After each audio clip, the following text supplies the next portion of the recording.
It's 5 o'clock, and so we'd like to go ahead and call this regular scheduled meeting of the Santa Clara City Council to order. Welcome everyone who is here tonight. Appreciate you being here. I'm Mayor Rick Rosenberg. We have present from the council tonight, Councilman Jarrett Waite, Councilwoman Krista Hinton, Councilwoman Lena Mathis, and Councilman Ben Shakespeare. We'll excuse Councilman Denny Drake. I think he's out of town on vacation tonight, so we'll give him the night off. But we do have a quorum, so we'd like to go ahead and begin the meeting with a pledge of allegiance and opening comments, and Councilwoman Mathis is going to lead us in that. Would everyone please rise and salute the flag? Join me in the pledge of allegiance. I pledge allegiance to the flag of the United States of America and to the republic for which it stands, one nation under God, indivisible, with liberty.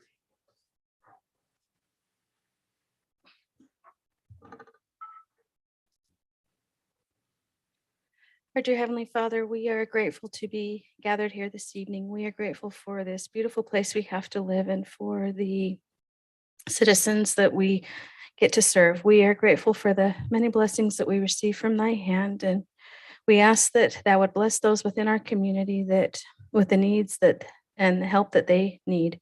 We ask that thou would watch over those who staff and work for the city, that they might be blessed with the things that thou would have them need as well. We are grateful for the many blessings we receive and ask for thy guidance this evening, that we might do the things that would be most appropriate for those that we serve. In this we pray in the name of Jesus Christ. Amen. Thank you, Lena. Conflicts and disclosures, council. Are there any conflicts of interest that you need to disclose tonight before we start this meeting?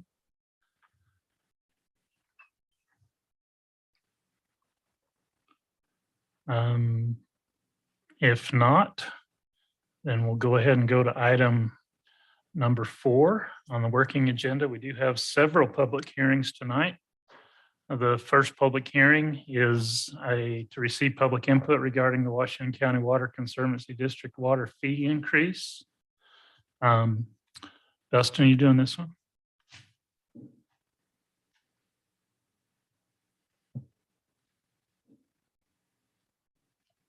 I received notice from the Washington County Water Conservancy District that they're going to be raising the fee for purchasing wholesale water from the current rate of $1.44 to $1.54. That's 10 cents per 1,000 gallons, effective July 1st. I'd like you to consider passing that on to our residents. Okay, any questions for Dustin regarding the proposed increase? We're just passing the increase the city is charged from water district onto the residents. No markup. Just one question.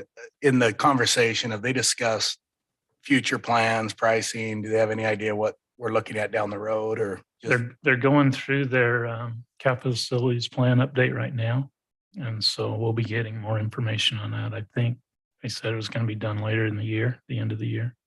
Okay. So this is part of a planned increase that they've had in place, annual increases for a number of years now. And now we'll get the new plan and we'll see what that does. Okay. I'm sure costs are going to drop. Oh, I'm sure. I just Okay. Any other questions for Dustin? Thanks, Dustin. We'll go ahead and open it up and invite anyone who has come to offer input to the council on the proposed water fee increase. Give them the opportunity to come up and speak. Okay, seeing none, we'll go ahead and close that public hearing. And council, with your permission, I would drop down to item C1. This is consider approving the Washington County Water Conservancy District water fee increase and approve resolution 2022-04R. Is there any question on the resolution or any additional discussion? You've heard the public hearing, you've heard the recommendation of staff. Anybody ready to make a motion? I do have one question. When this comes again, should we maybe consider how much of water we produce ourselves that's not being increased in costs? Does that make sense? Like, because we're raising it just wholesale across the board, but we do provide our own water for a good chunk of that. Yeah, I've got that figured out for you, Jarrett. Santa Clara's annual usage is about 821 million gallons. Of regional water that we use is about 156 million gallons of that. And then we have our own wells. We produce 568 million, and then the Snow Canyon Compact at 97 million. So passing this through is going to overcompensate what this increase is. So at the 821 million gallons at 10 cents, you're about $82,000. And the increase is only about 15,000. But with the rising cost in labor, pipe, equipment, I spoke with Brock about this and think it's a worthwhile pass through. Okay. Thank you. Good question, though. I had a feeling you'd hit me with it. Good answer, too. Yes. Anything else? What's water going to be next year? 10 cents more, at least. It may be more than that. I I- wish I- we could say it was just 10 cents more to be happy. And that there'd be water next year. That'd be even better. Mhm. Thank you, Dustin. On that, Mayor, just to give everyone a heads up, were developed a year ago. On average, about 60,000 a lot. We just got our latest numbers and they were 116. The cost to The develop. cost to develop by the time you get your infrastructure, your power, your curb gutter and sidewalk. Where, asphalt. what size lot? Where? They're anywhere from a third to half acre in Entrada. Okay, Entrada lot. But that number is nearly doubled in 12 months time. And again, your C900, your water lines, now hopefully that comes back, but it's not going to when it's all made with fuel, Nope. with oil. No, good comment. Thanks, Ben. Okay, anybody ready to make a motion? I can make that motion.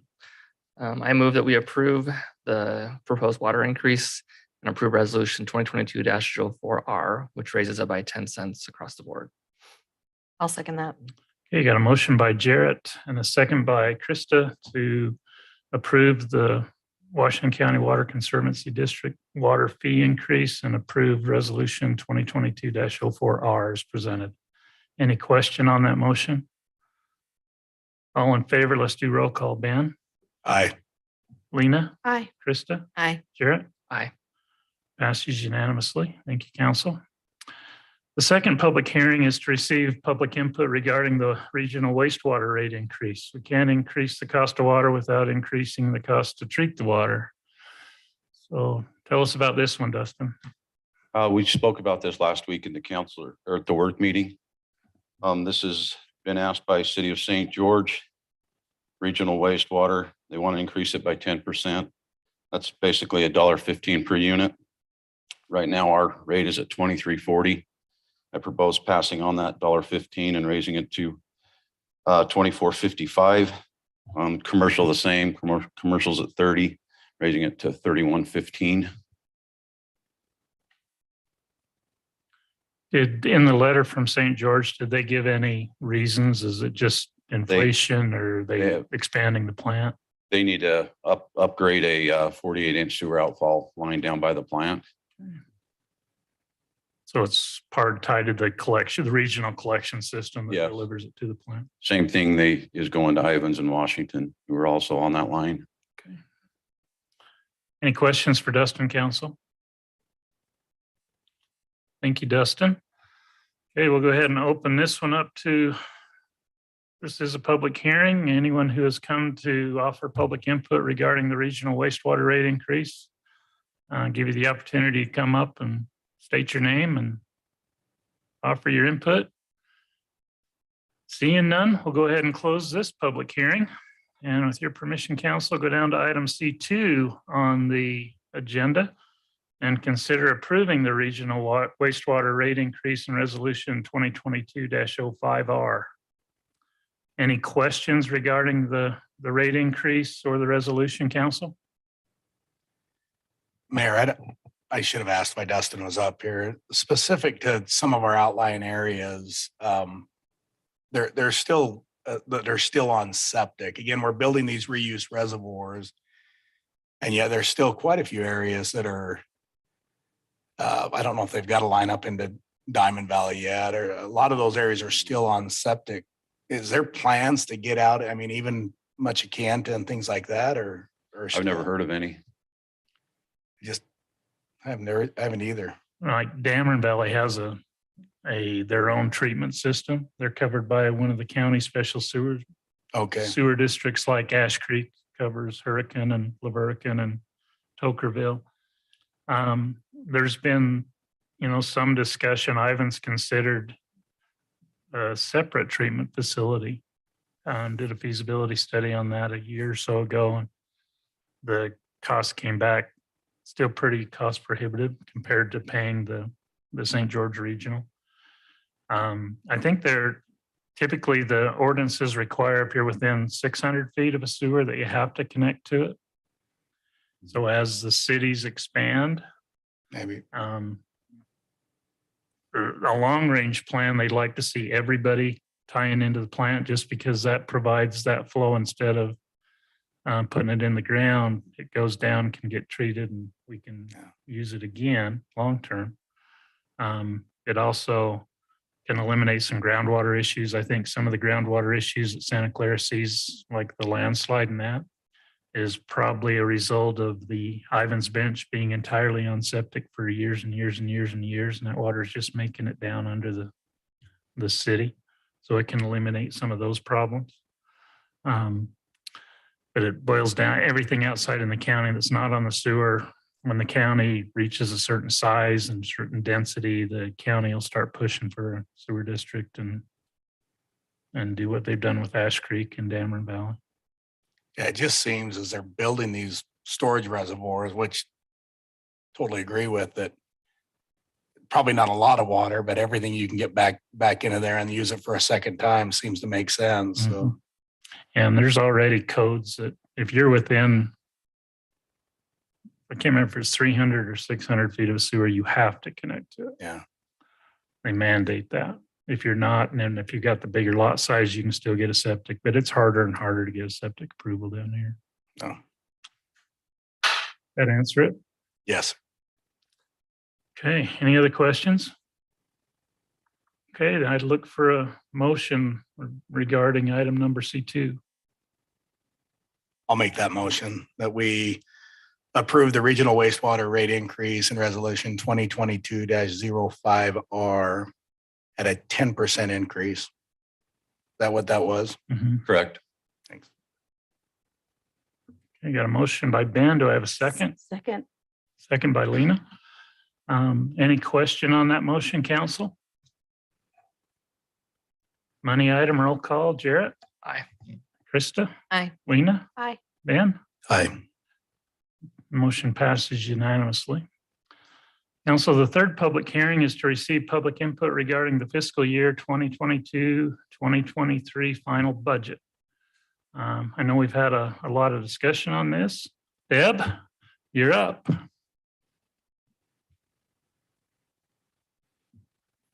I couldn't pawn it off on Brock this time. He's on vacation. So I will try to do my best, but thankfully he's done an excellent job on reviewing and covering.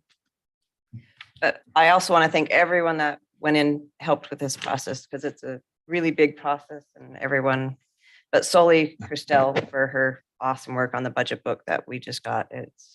She's amazing. So, and we got our property tax levy, or the rate, and from last year versus this year, we got an increase of 60,000. So but it does decrease our revenue as far as what's covered. Property tax last year covered just shy of 12.5%. It covered our revenues. And this year it's only going to be 12%. So I'm not sure how the rate works. It's lower, but yet it's a bigger adjusted taxable value. So it's still very new to me, but so property tax will cover 12% of our revenues. And then I'll start with our general fund. So we're just over 9 million, a lot of money. And we will need to, our expenses were higher than the revenue, so we will need to put some money into the fund balance. about 614, just shy of 614,000. But that will still put us at 27% of the fund balance, which is still a healthy number. I mean, we can't be higher than 35%. So any questions so far before I go on? All right. And then going to the enterprise funds, starting first with impact fees. We're anticipating from the building and the different impact fees, just shy of $800,000. And then, oops. Yep.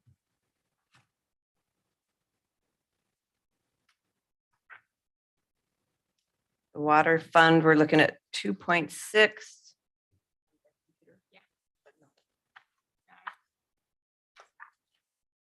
Electric, 6.8.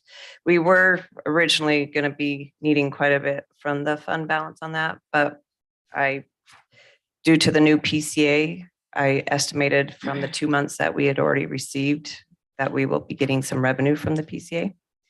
So it wasn't as bad as originally assumed we would need a pull. We were still shy on the power. Of course, that's our biggest one. Oops, wrong way.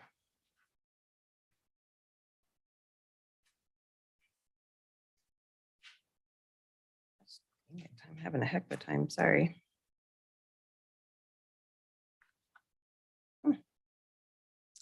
I can't give you that number quite yet. It's hiding on me. And then stormwater turned out to be just 700,000. So total enterprise funds, excluding the impact fees, is 11 million total budget. So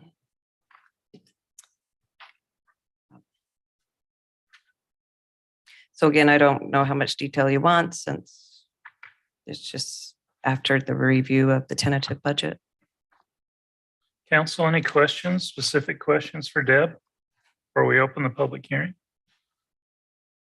Would you mind reviewing what new staff positions will be part of this budget? So we have 3 full-time fire EMS in there, but we also have 330,000 from Washington City or County, right? Chief, I think 330,000 on a grant. I think. So we have budgeted a grant, I think, from Washington County to help with that personnel. And then we have a admin staff. I think it's going to be all over departments, meaning help every department. There's, Kind of like what Christelle does. Yeah. Okay. And I think that's it. Oh, parks. We have a full-time, we took 2 part-time. So Jerry Bond went full-time public works. So his part-time position was available. And then JR Hafen, is that his name? Retired. Mhm. He retired. So that we're combining it and making it full-time. So that's in the parks department, but we had 2 part-time. So it kind of is a wash. Okay, thank you. Mhm. Other questions, council? Thank you, Deb. Well, one question. Has any resident come in and wanted to review the budget? Not in my 4 years of being here. Well, we'll keep trying. Yeah. No, let's not. Thanks, Deb. Okay. I'm going to go ahead and open the public hearing to receive public input regarding the fiscal year 2022-2023 final budget. If anyone has come to address this item, give them the opportunity to come and speak or ask questions. Seeing no one, then we'll go ahead and close the public hearing to receive public input and go down to item C3 on the agenda, council, and consider approval of the fiscal year 2022-2023 final budget and approve ordinance 2022-12.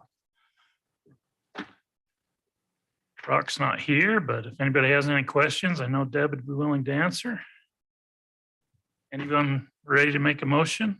Mayor, just a comment for the record that we don't want anyone thinking we just looked at this barely. We've spent several months on this. It's come through multiple times, so it's a big budget for Santa Clara but it looks good. I agree. I think staff's done a great job, and I can congratulate Brock when he gets back. But it's well presented, and the tables in this one are a lot easier to understand than previous budgets, so I do appreciate that. So, any other comments or questions, council? Not, I'd look for a motion. So I'll make a motion that we approve the fiscal year 2022-2023 final budget and ordinance 2022-12 as presented. I'll second that. Got a motion by Lena and a second by Krista to approve the fiscal year 2022-2023 final budget and approve ordinance 2022-12 as presented. Any questions, council? This is a roll call vote. Jarrett, Aye. Krista, Aye. Lena, Aye. Ben? Motion passes. Thank you, council. Okay, go back to the agenda. On the consent agenda, you have before you tonight the approval of the claims and minutes. You have the May 25th, 2022 regular city council meeting minutes, the June 1st, 2022 city council work meeting minutes, and the claims through June 8th. The calendar of events is listed there. Regular city council meeting again on the 22nd. The July 4th holiday, city office will be closed. The work meeting on July 6th, regular city council meetings on the 13th and 27th, and Pioneer Day, the office will be closed on the 24th. Also, we need to set a public hearing to amend the fiscal year 2021-22 budget for June 22nd at 5 p.m. So that's in the consent agenda. Anyone? Any comments or questions on any of those items I just mentioned?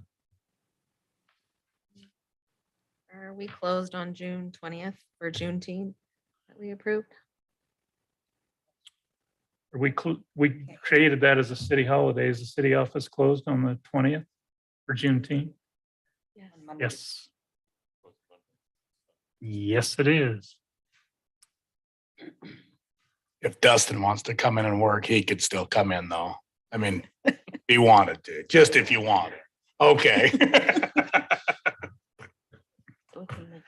Hey, any other comments, questions? Not, I'd look for a motion to approve the consent agenda. I move that we approve the consent agenda as presented. Second. Got a motion and a second to approve the consent agenda. Any question on that motion? Do you want a notation that will be closed on June 20th? Add that to your motion. I will amend my motion. Add that to your second. I'll add that to the second. So be it included. Any other questions? Okay, this is a money item again. Roll call vote. Ben, Aye. Lena, Aye. Krista, Aye. Jarrett. Aye. Passes unanimously. Thank you, council. Item number C4, consider a proposal rezoning of property at 3105 Quail Street. This is parcel number AC-1322-A to rezone property from historic district residential zone to historic district mixed use zone to allow for a future building and business use behind the Santa Clara Merc. It's approximately 0.45 acres in size, and also would be approving ordinance 2022-13. The applicant is Mandy Gubler. Jim? Thanks, Mayor. Let's go ahead and scroll down to the site plan, actually the survey of the property. So right here, you can see the property in question. It's not in color, but you see an arrow there. If you're familiar with the Merc, they own the two pieces to the east on the corner there, on the very corner of Santa Clara Drive and Quail Street. That property is owned by Mr. and Mrs. Johnson. And then right next to it, there are two parcels, kind of reverse L's, that are owned by Mandy and Court Gubler. Mandy is out of town today, so Court's here in her behalf, her husband, if you'd like to ask him some questions when I'm done. But the property in question is the property right behind it. It's 0.45 acres in size, as the mayor indicated. And the rezoning, currently it's in a historic district residential zone. They would like to rezone it to historic district mixed use.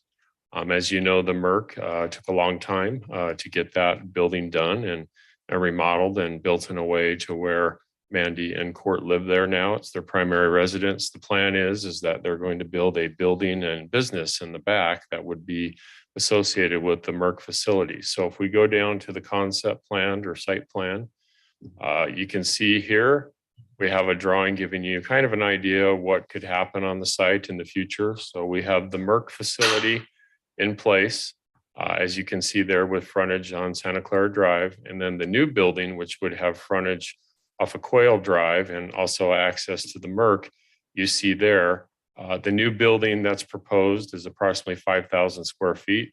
35,000 would be kind of a warehouse working area. Some other uses are contemplated there, and then 1,500 square feet adjacent to the outdoor planting area and garden boxes would be an atrium area where they would have classes. A number of things are being considered, and Court can talk about their startup businesses that Mandy does as well, but they've talked about different types of classes that will happen there in the future. So the Planning Commission heard this item on May 26th in a public hearing. And so we did, prior to that public hearing, we did send notices out to property owners within 300 feet of the subject property. We also posted the property with a sign as per state code. We didn't receive any responses as of the writing of the report for either Planning Commission or City Council. We did have a few people come to the Planning Commission meeting and express their thoughts, one of which I believe is here tonight. We had Luana Hafen and LeGrand Hafen, who had some questions or comments about the project. I'll let LeGrand speak to those issues when if the council wants to give him a moment. As far as our general plan consideration goes, the Santa Clara City General Plan indicates a neighborhood commercial land use for the subject property. The proposed historic district overlay mixed use zone complies with the intent of the general plan. The description and character objectives of this land use state the following. Commercial uses are generally small shops and stores, but some large facilities such as grocery stores will be permitted as long as they front on a pedestrian way. These areas are intended to support residential neighborhood convenience shopping, services, and community facilities, as well as mixed use multifamily residential and office uses. The proposed application includes a future building and business with multiple uses, so a mixed use in nature. The proposed retail business, office, and other uses are encouraged by the general plan. The applicant's currently in process of a plan development for the site. So taking it a step back, this item was heard by the Heritage Commission or discussed by our Heritage Commission on May 5th. That should be attached to your information. If we could scroll down to some of the building designs, just a little bit more. It is black and white, but you can kind of see here, if I'm looking from Quail, looking into the site to the east, I'm going to see this atrium area, and then I'm going to see the two-story portion of the building behind. A question was asked about building height. The zone limits the building height to 25 feet. The applicant intends to design in compliance with that. As far as building materials, what we've heard is they would like to do an adobe to match the existing Merck building and windows to bring in a lot of natural light. A rooftop cornice and other accents are proposed to match the Merck building. If we scroll down to some of the pictures, some of the possible examples of materials, scroll down a little bit more. Here we go. If we scroll down so the idea is kind of the bottom, this old ZCMI building where you see kind of that nice storefront, and then, the masonry or the second floor above, or the middle example that is more of like a stucco or plaster with some stone up above. Those are some of the thoughts or ideas, some of the old storefront to tie in with the character of this zone. The whole idea is it's in a historic district. How can we build a building that looks and feels like it's been there for 100 years and tie in with the Merck facility? So that's kind of the thought. That's kind of Mandy's thought and dream for the facility. And Court could speak to that. I think he gets a kick out of some of that sometimes, some of those ideas and thoughts that Mandy has. But, there's some good design principles here. They have hired an architect. They are working on a site plan. which would, you saw, which would include the layout and building review, building design, materials, coloration. All of that would come back to the city council at a later date. So tonight, what's before you is a rezoning of property from historic district residential to historic district mixed use, step one. Step two would be at a later date. That site plan review would come back to the planning commission for a recommendation and then come to the city council for approval if found to be in compliance with the codes. So the applicant's really working on that. A lot of good thoughts and ideas that she's already met with the Historic Heritage Commission, and plans to meet with them again soon. So at this point, staff is recommending approval of the proposed rezoning of this property. The Planning Commission held a public hearing on May 26th of 2022 and forwarded a positive recommendation to the City Council. Staff recommends the City Council approve the proposed Mandy Gubler rezone from the Historic District Overlay Residential Zone to the Historic District Overlay Mixed Use Zone for the property located at 3105 Quail Street to subject to the following conditions. So I have two conditions: that the applicant be required to submit a site plan application as per city code, chapter 1774, historic district mixed use zone. So that's the step two of the process here. Second, that the applicant be required to go to the planning commission and city council for site plan review and approval. And with the following findings: one, that the rezoning is compliant with the Santa Clara City General Plan, section 3.4.1 mixed use, land uses, neighborhood commercial, and two, that other properties in the immediate vicinity, both north and east of the site, are zone historic district overlay mixed use. So the Johnson property on the corner has that zoning. The existing Merck has that zoning.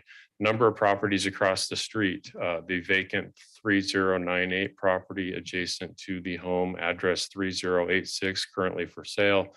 And then another corner property, which are deep lots that have frontage on Santa Clara Drive, are in that zoning district already. And then we have some properties on Chapel Street that are in this zoning district already as well, according to our zoning map. So staff is comfortable with the rezoning of this property. We don't feel that there'd be any precedent set based on what is located already around this property. I'm here if you have any questions. Court is here, and we may have a resident or two here as well, Mayor. Thank you. Questions for Jim, council? Court, does the applicant want to make any presentation?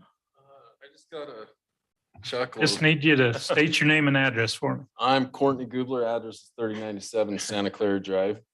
And I just chuckle because there's no way me and Jim can explain what Mandy has in mind and get it out to you guys. Because he explained it pretty much as good as I'm going to be able to explain it to you, but she can paint a much colorful picture for you and explain exactly what she wants this building to be. All I really know is that she wants it to seamlessly fit into the heritage of Santa Clara. She wants it to feel like it's 100-year-old building and have that feeling, that look and the feeling of soul that a building like that has, just like the Merck and how much we've come to just love that old building, you know? So she just wants to recreate that. And I'm just super grateful that we have a business that we can put in this building to fund her project. I feel like it's important to, as far as the business goes that we'll be running out of there, we have ran this business out of the granary, and we were running it for about 6 months out of that building.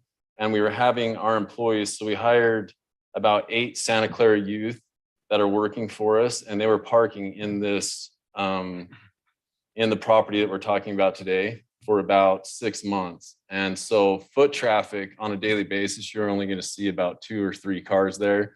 And then he talked about like pop-up shops and stuff like that.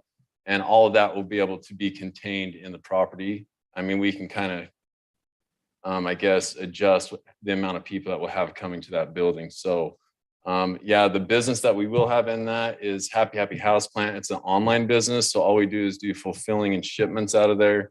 So we will be, the kids will be fulfilling the orders. USPS will be picking them up. And that's just a small, just a normal mail truck. They'll be picking that up on a daily basis. And then we have a freight delivery about once a month that will be coming in. And we can figure out a way to get that on Santa Clara Drive. Right now, what they were currently doing was parking in the middle of Santa Clara Drive and just dropping it off there, and then we wheel it back to the granary.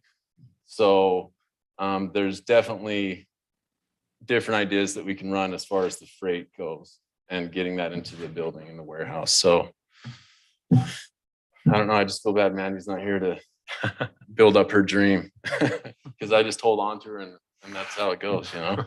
So you guys have any questions for me about it? Any questions, council? No. No, Mandy does some amazing things, so thank you. Thank you. LeGrand, did you want to offer anything? Might let you do it without a yellow form, depends on how long you're going to talk. And you don't have to. But you do have to stand up and come to the mic if you're going to. Yeah. All right. We will have public meetings for the site plan For the- review and make sure people on the street get a notice because there's interest. So we want them to be able to see that as it develops. So, Okay, that sounds good. Thank you, sir. Appreciate you being here tonight. You didn't offer anything on the budget, though. They all smile when I say that. Okay, council, questions, comments? I was just gonna say what was just said, that we're looking at a zone change. Everything else will still have to come before planning commission and the city council for approvals on that. So And if I can, I'd like to add one condition to Jim's conditions, which is that it has to go back to Heritage Commission because they tabled it for review of the buildings and the site plans. Yeah. I So think it'll I- need to go back to them I as think well. I saw that somewhere in there. we Yeah, just they add that as a requested that. condition. Yeah. Any other comments, questions, council? If not, I'd look for a motion. I make a motion that we approve the proposal for rezoning of property at 3105 Quell Street with the added condition by Lena from historic district to residential zone to historic district mixed use zone. Second. Okay, we've got a motion to approve the rezoning of the property at 3105 Quell Street from Hillside District Residential to Historic District Mixed Use with the three conditions, including the new condition that it go back to Heritage Committee for approval. Any question on that? And approve ordinance 2022-13. Any question on that motion, council? Said an ordinance requires roll call. Jarrett? Aye. Krista? Aye. Lena? Aye. Ben? I, Passes unanimously. Give her a good news. We'll look forward to seeing the second half of it. Okay. All right. It's good seeing you, LeGrand. Item number C5, consider a temporary maintenance facility agreement with Black Desert. This is the applicant is Patrick Manning. Jim? Thanks, Mayor. I believe the applicant's representative, Sean Scatchy, might be attending via Zoom. That's what he had mentioned to me earlier. Just letting you know that. That's how they attended at the Planning Commission meeting. So as you know, Black Desert's a large-scale master plan community. We have a master development agreement that's in place that's many, many pages long, dealing with the future development and build out of Black Desert as a whole. Recently, the applicant came to city staff asking for a temporary maintenance facility to be located on a portion of the property that is in Santa Clara. Why don't we go ahead and scroll down to the site plan? I think it might be after the maintenance agreement. There we go. So you can see the site in general there. That was the previous one. So you can see where Pioneer Parkway is directly north of that and the future extension of Red Mountain Drive. And going up in that area on the other side of the wash is where they would propose to put the temporary maintenance facility. We've been told it's for a temporary golf maintenance facility. It would include a total of 3 buildings. two of which would be trailers and one would be a metal shed structure located within the fenced area. So this item was handled in two parts. A temporary use permit or temporary use approval was taken to the Planning Commission on May 26th of 2022. They reviewed it and we made reference to the maintenance agreement that's been attached to your packet. They had a chance to look at that as well. And basically we conditioned it as per the stipulations in the maintenance agreement. So items through 1 through 8 in the planning staff recommendation, those were all stipulations or provisions within the proposed temporary maintenance agreement. And then we added condition number 9 that said that this approval be subject to city council approval of the proposed temporary maintenance facility agreement. So we took the temporary use to them. The maintenance agreement is now coming before you. And so the Planning Commission did approve of the temporary use. As you know, temporary uses are allowed for a period of 1 year in duration, and then there can be 3 6-month extensions allowed. So the total duration here is 2.5 years. If they need to go the full duration, they're allowed up to 2.5 years if they need to come in and get 3 extensions. According to Patrick Manning's representative, Sean Scanchi, they don't anticipate that. They think it's going to be 1 year to 18 months. That's what we've been told, but it's hard to predict the future. The actual golf maintenance facility, the permanent facility, is going to be built in the Ivans part of the project to the north. So this is just a temporary facility. We've conditioned it. We'd recommend that the council consider approving it as per written. I know, Matt's here tonight. Matt has worked with their legal counsel to put this together, or the applicant's representative. So I think we have a good agreement here. I'm here if you have questions. Matt's also here if you have questions. I don't know if the applicant's on or not. And so we would need a vote on this item if the council's in favor of this temporary maintenance agreement. Mayor, that's all I have at this point. Okay, is Sean on the Zoom call? Yes. Sean, can you hear me? Yes, Mayor. You want to add anything to Jim's presentation, Sean? No, I appreciate Jim, the overview you gave.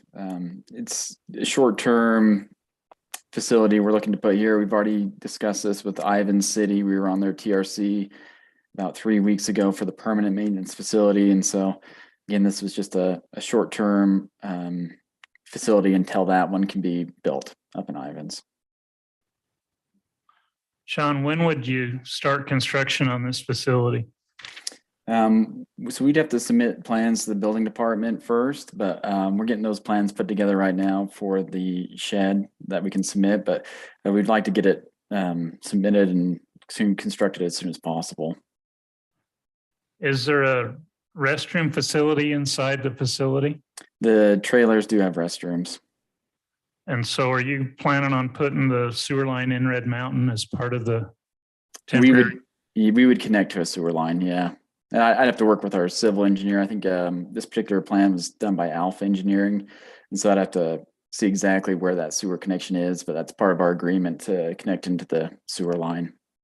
They do have to connect into city utilities for sewer, water, and power. Okay. So it's one of the conditions. Yeah, I just know there's Yeah. no sewer there yet. The plans are coming in any day for review for the sewer for Regal, but there's no sewer in front of this yet. So, okay. So you'd be putting that in as part of your building if necessary. Yes, yeah. Council, questions? On the water line, I'm just reading the notes on there. I guess, Dustin, is that it's showing an existing water line at the street saying it's a current use abandoned? Yeah, it went up to those corrals there. But I think I talked to Sean about they may have to upsize it. I think they're showing 1.5 inches on there. I think it's only 3/4 inch right now, existing. But they'd have to put in the master plan line in Red Mountain and to get their fire protection as well, right? We had never discussed fire protection.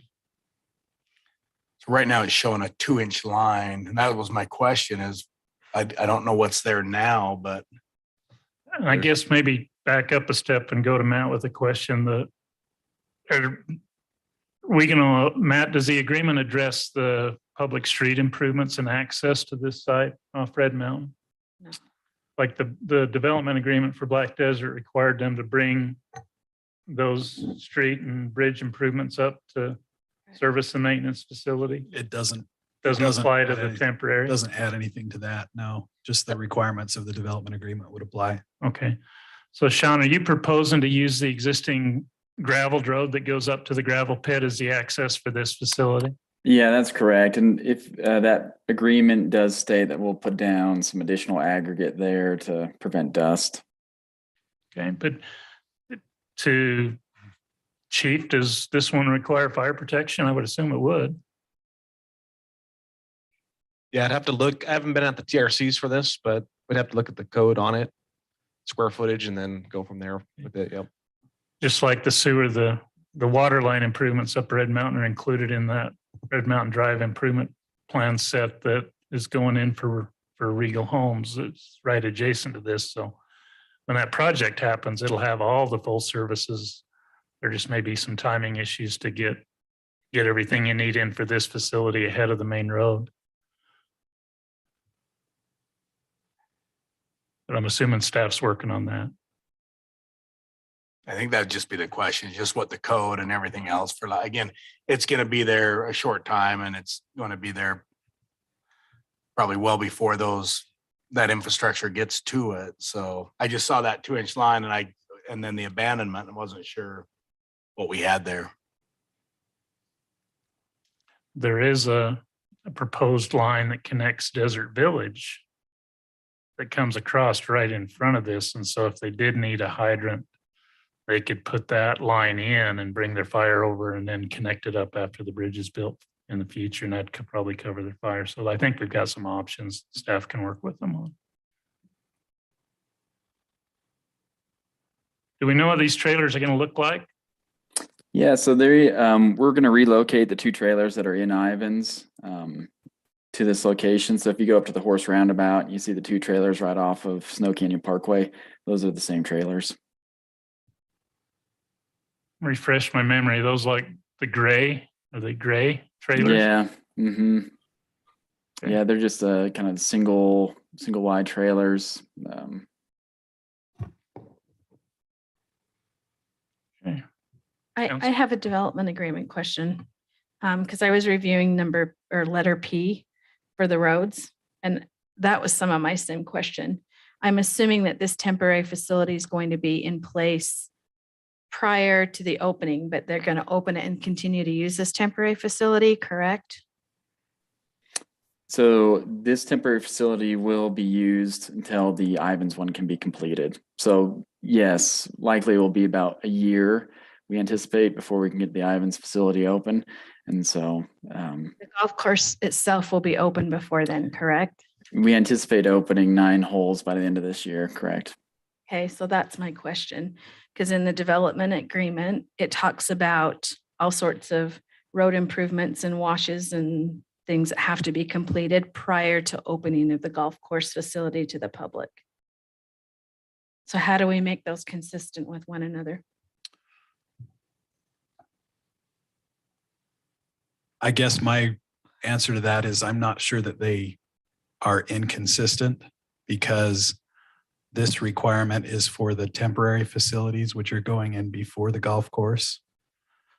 And that requirement is based on the opening of the golf course. Maybe I'm looking at that wrong, but So is what you're saying, because maybe I'm not understanding then. So that what we're saying is if we allow this to come in now, then sometime before they open the golf course, they'll have to come in and complete the rest of these improvements, and it will override what this document says? correct, because this document only governs what they have to do before they do the temporary buildings. And Sean, aren't you phasing the opening of the golf course? You're opening 9 holes. That's correct. Yeah. So we'll open 9 holes by the end of this year, and then the full 18 holes in spring of next year. And if I remember correctly, Council, I believe the requirements for the road, when you were talking about that, was contingent upon a permanent maintenance facility in Santa Clara, which we're not going to be doing that permanent maintenance facility in Santa Clara, mostly due, we'll be coming forward to the city council here and fairly short term with a residential subdivision, and we just didn't feel like a permanent maintenance facility fit with the quality that we wanted of a residential subdivision that we're going to be bringing forward that's in that same area. Okay. And Sean, I can see where maybe the agreements would still be valid until the other 9 holes, the second 9 holes was opened. But we may need to make some adjustments in that agreement regarding the road. I think it may be a moot point anyway, because I think the Regal Homes project will have all those improvements that are referenced in the Black Desert Agreement in. Yeah, and happy to look into that and do My whatever needed. The Black Desert Group is responsible for that road with their commitment to Regal. So I just want to make sure that we're getting the improvements that were required in the development agreement, and we're not waiting 18 months or 2.5 years potentially for those to come in. so, Again, I guess the way I look at it is this isn't changing anything that's required by the development agreement. The way I've looked at this is this allows them to put in some temporary buildings that were not contemplated by the development agreement. And to do that, they have to, like it says, put down some aggregate so that they can get started on those. But, that requirement in the development agreement still stands. Okay. All right. okay, that answers your question, Leah? Yeah. Any other questions, council? Okay, well, if there's no other questions. Is anyone ready to make a motion?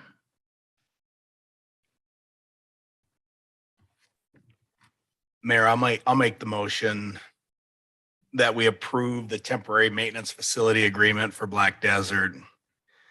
I would like to add that pending a review of staff with the utilities and that's at the street there, what's required for fire and public safety in that. I'll Okay, second that. a motion by Ben and a second by Krista to approve the temporary maintenance facility agreement for Black Desert with the added condition that they receive staff approval on the required utilities and services for the project. Any question on that motion? Let's do roll call just for fun. It is an agreement. Ben, Aye. Lena, Aye. Krista, Aye. Jarrett? Aye.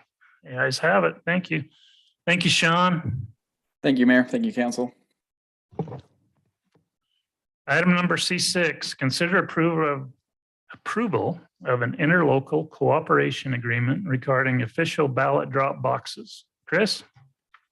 Yeah, Mayor and Council, I have before you this interlocal agreement that was brought to us by the county. There was a new law that requires official drop boxes to be located in each municipality in the jurisdiction to where the elections are being held. And the county and the municipality both agree that it's a mutual benefit to the municipality and to them to locate these boxes in each municipality. And it is a state law. And also for delivering the municipal drop boxes, ballot drop boxes to the county clerk for the purpose of opening and counting the ballots. And they've made it in that law that once on election day, when the municipality closes for the day, that we need to send 2 staff members with the box to secure it and deliver it safely to the county county clerk to count and to open and to count the ballots. So that's a requirement that is by state law that we need to do that. So I'm just bringing this to you to get it, they needed it passed right away by all the municipalities. So I just got it on this first agenda so that we could get that taken care of. Okay. Matt, have you reviewed the agreement? Yes. That's Yeah, it's okay. good. Mhm. Council, any questions for Chris or Matt? I have a question as to where we're putting the box, The what? where we're gonna put the box. Oh, they delivered it today, waiting for us to okay it. It's just gonna be in the front office. We have it right up by the window with the sign on it saying drop box. So anybody can bring their ballots in and drop them off there. They will check with us frequently to see how full it is, and they will come and pick up the ballots through election day. And then on election day, we'll send 2 staff members, which will be me and Selena, to drop Okay. off the box. So does this replace the box that historically has been at the library? Or is that box that's been at the library still gonna be at the No, library? it's still gonna be there, but we still have to, according to state law, have these. So it's an boxes. added box. Uh-huh. Perfect. There'll be one here, the one at the libraries in St. George, so. Yeah. They're probably doing the same thing. Okay. Any other questions? Are we required to do anything with the library one or just the one in the city? What about You don't have to deliver the library It's yeah, contents. They have the drive up one at the library that Mhm. always stay there. Yeah, they do that themselves. Okay. That's a county facility. County? Is that what you said? Oh, The no. library's a county facility. Other questions? Okay, I would look for a motion, council. I can make a motion that we approve the interlocal cooperation agreement for the official ballot drop boxes as presented. Second. Got a motion by Lena, a second by Jarrett to approve the interlocal cooperation agreement regarding official ballot drop boxes as presented. Any question on that motion? All in favor, say aye. Aye. Aye. Any opposed? The ayes have it. Thank you, council. Number 5, mayor and council reports. Ben? I don't have a report, but did want to thank Chief for the presentation last week. I thought that was very helpful, very well done. Now we just gotta go to work, find some funds, so, and then the road crew, the roads look awesome, so, yeah, great work. I saw the park screw out on trees and everything else, so lots is happening in the city, so kudos to everybody. And I know the building department's probably doing something, so, but the rest of them, I saw all of them.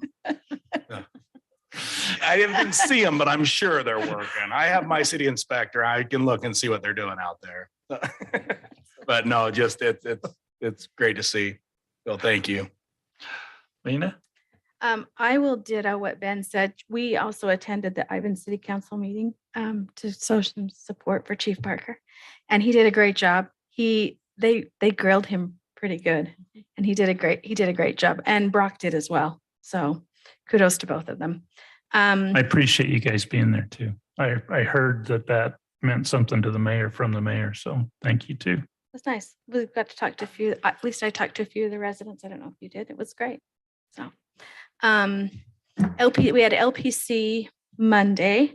And so I'll just give you a couple of highlights from that, just so you kind of have an idea what's going on for the summer. They did have a gal, Candace, I don't know her last name. She came from the Division of Water Resources. She gave a presentation on water. So I'll give you a couple of statistics that were really interesting. She indicated that 95% of Utah's water comes from snowpack, which I wasn't aware that much of it came from snowpack, but 95% does. Right now, statewide storage is at 63% of capacity. Sand Hollow is currently at 82% and Gunlock is at 54%. The secondary metering law that went into effect this last legislative session, they had already have requested $208 million from municipalities to help with that. And that was over 72 applications. I don't know if we did one, but that was included.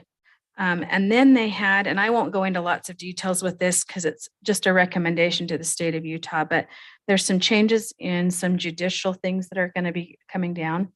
They were looking ironically at the justice courts and some changes to the justice courts because of some de novo appeal issues.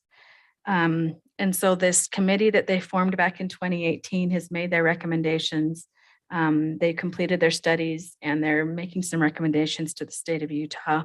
It sounds like, and Brock and I can get together later, but it sounds like they're going to create an additional court. They'll still maintain the justice courts, but if you put them in a hierarchy, it will be justice courts. And then right now they're calling them division courts because they don't have a name for it. And then the district courts, right? And it looks like they will define the justice courts to these division courts or whatever they call it. And the justice courts will get the infractions and then everything, not everything else, but everything that would normally be done at the justice court will be everything else. So misdemeanors and domestic What- violence and whatever else. Do we know, is it gonna be like, Yeah. is the county gonna head it up or? It with would the be. City? And I'm only telling you what was told at our meeting. It becomes a court of record, whatever this division is, it becomes a court of record. So the judges, it gets operated by the state of Utah. The judges get appointed by the governor. So the only judges that would remain for a city would be the justice court judges, not the division court judges, and they would only hear infractions. That's the recommendation that they're passing along. They asked how quickly they anticipated it going into effect. Judge Farr was the one who was giving the presentation, and he estimated that it might be 2 to 3 years in a phase in. So just FYI, I thought it was interesting considering our recent discussions on what to do with our justice court. They indicated that there might be a lot of municipalities at this point in time who decide to do away then with their justice courts. They were talking about because of the fee revenue that you get from it, most of the revenue to, and I'm paraphrasing, but most of the revenue to the justice court comes from the infractions. You don't get a whole lot of money from the other types of issues. And so they were trying to figure out some revenue split because they can't have the heavy sided expenses that all go to the justice court without the revenue side. Because then the cities are just going to get a whole bunch of money and not have all the heavy expenses. So they were trying to figure out how to do a revenue split. That was outside of the scope of what they were recommending. That was going to be left to the legislature basically to figure out. So FYI, there's a heads up on what may be coming. And then lastly, we did a review of kind of economics. Most of you are aware that inflation's out of control, and regionally, the mountain region, which includes the state of Utah, inflation is at a rate of 9.8%. The United States right now is at 8.3%. So our inflation is even significantly higher than what the rest of the country is experiencing right now. And year over year home price, peak appreciation, state of Utah was 30%. So we talk about affordability. That's why we have such issues with affordability in our state. And Utah has the lowest unemployment rate currently in the entire country at 1.9%.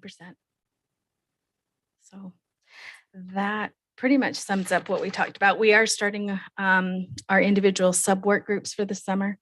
And we're working on those during the month of July. Then we're all going to report back in August.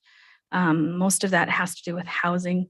Wayne Niederhauser is now the director for the state homeless service for the state of Utah. He used to be a legislator. And he's looking to figure out how to deal with homelessness across every municipality. He doesn't want it to be just Salt Lake City or just St. George City. He wants every municipality to participate in dealing with homelessness. So we're starting those work groups, and we'll come back in August and let you know in August what that looks like. And that's all I got. Cool. Questions for Lena? Thank you, Lena. Yep. Good report. Krista? I don't really have anything to report either, just would echo what Lena and Ben have said. Chief Parker did a great job presenting to us and also to Ivans, where he had to present for an extended period of time. So great job to him and Brock. And then also I had a resident approach me about the roads. He was so happy about the roads, and his motorcycle doesn't get stopped up by the, I guess, the little fill. What are those little rubbery lines that they? The crack. Never mind. He likes the roads. the He crack said they're seal, great. yeah. Yeah, the crack still doesn't mess him up on his motorcycle anymore. Rubbery So he's lines. Very, very happy.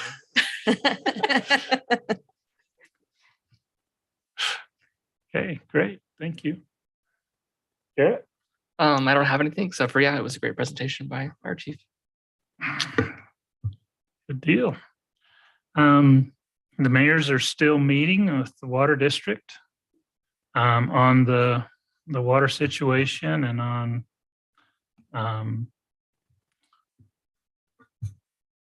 when it's going to be the time to declare the shortage and then how we work out the conservation plan to meet the requirements there. So we're meeting again on the 21st. There's a lot of discussion going back and forth between the cities right now and the district on that. So I think things are going to happen pretty fast this summer. I was in Montana last week. I appreciate you guys covering me because it was wonderful where I was. It rained every day. It was like 65 degrees. It's greener than green. The reservoirs are all spilling over the spillways. And it's like, just why can't we get any at home? Pipeline. The Columbia will be full, but not down here. So anyway, maybe another opportunity for a pipeline. Yeah. Pipeline. But thank you. Let me go around the room. Anything, Ryan, from Parks?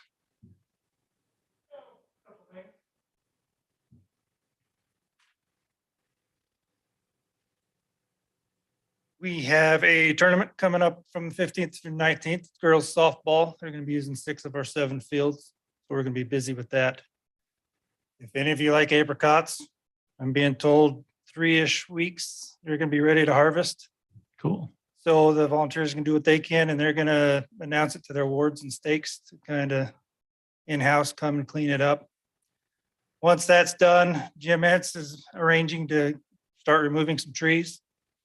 And they're gonna, I don't know if they're gonna pull them or just cut them, and they're gonna pile them up for us and we'll come in and chip them. So if you have a wood smoker or you just like the smell of apricot and peach, come get some wood before it's gone. Other than that, just normal maintenance and burials are keeping us busy. So Great. Questions for Ryan, Council? When are you going to have the wood ready? as soon as the apricots are harvested, so probably Month? he said he wants to move in as soon as that tree's done, get it down and just get on it. So about probably 4 weeks, 4 to 5 weeks. Okay. Yeah, if you want some, let me know. I can reserve you some if I you want haven't got it some. yet. Okay. Anything else? Me too. All right. Yep. Smells Okay. good. Yep. Thanks, Ryan. Sergeant Studley, anything from police? Nothing's going on with police?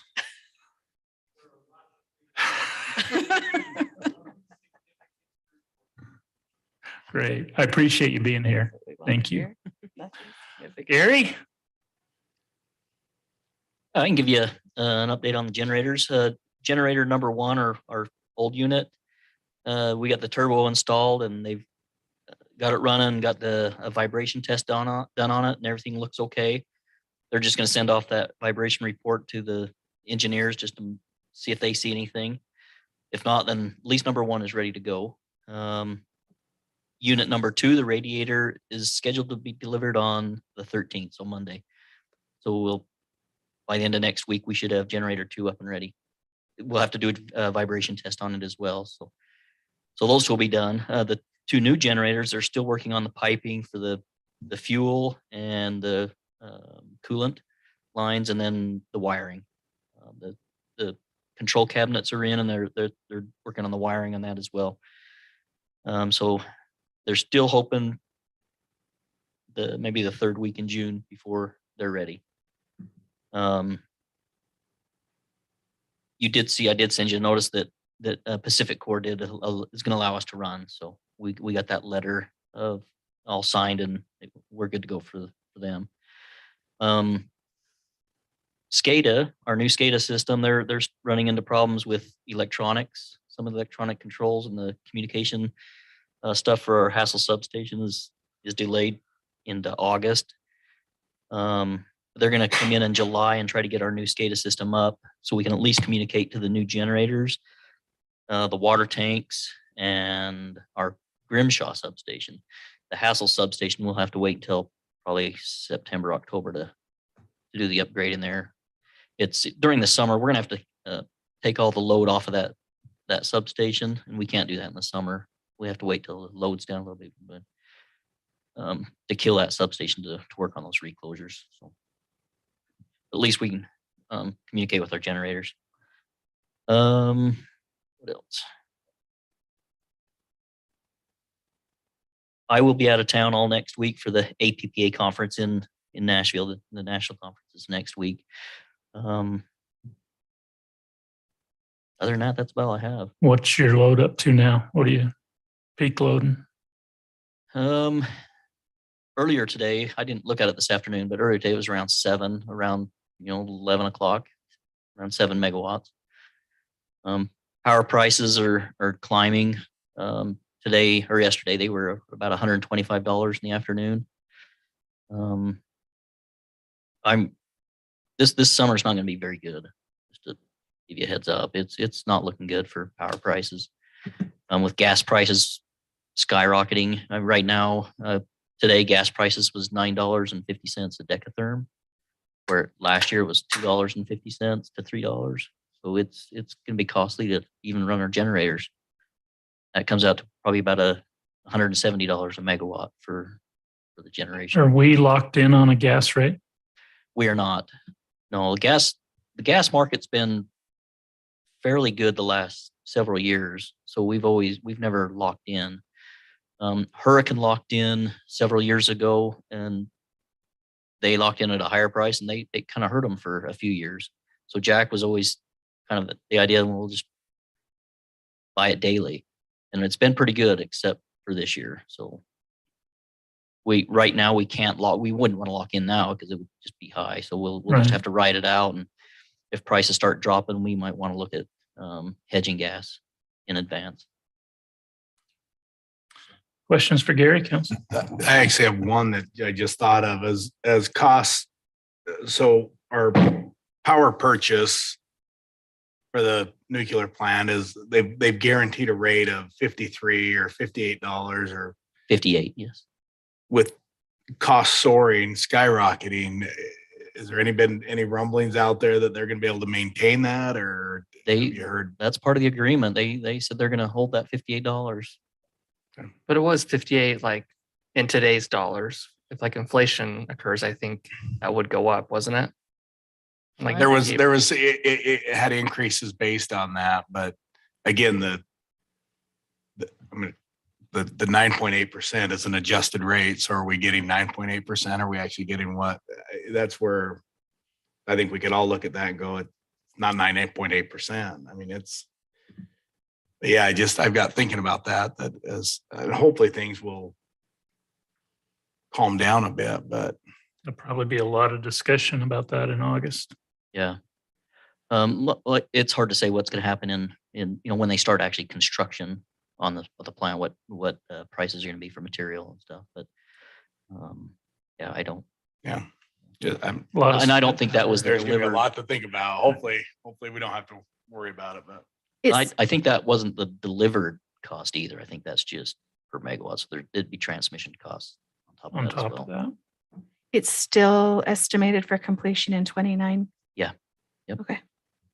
Yeah, I think on the next work meeting, I can give you an update. They send out PowerPoints every once in a while with updates, and I can go over that with you.